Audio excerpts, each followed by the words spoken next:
So today we are looking around Rich's blueberry patch. You can see there's a nice array of berries all over the place.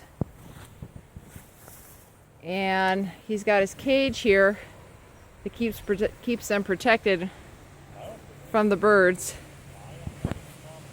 And he picked some of the patch already, but where he hasn't picked, they're just loaded and beautiful.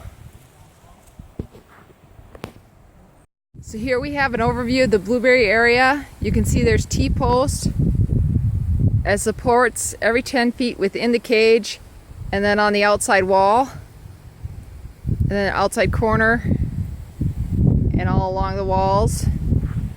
And then the blueberries have plenty of room to grow underneath.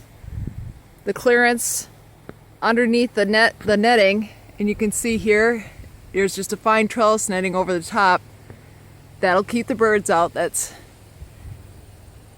not very big at all. And it's lightweight, and we've got about 7 feet of clearance underneath, so there's plenty of room for the blueberries to grow. So up in this corner, you can see we've got a connection.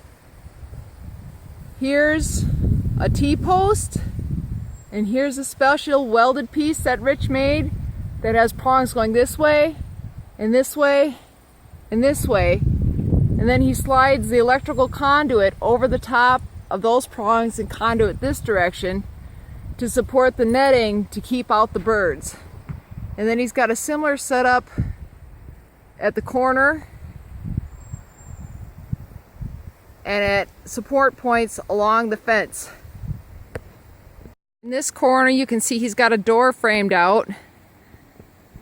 There's the T-post on the right hand side as a support, and another T-post on the opposite side of the door, and then a simple framed out swing door so he can get in and out of the caged area easier.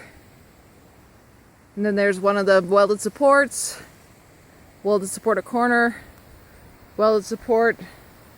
I think he's got these supports about every 10 feet on this particular cage.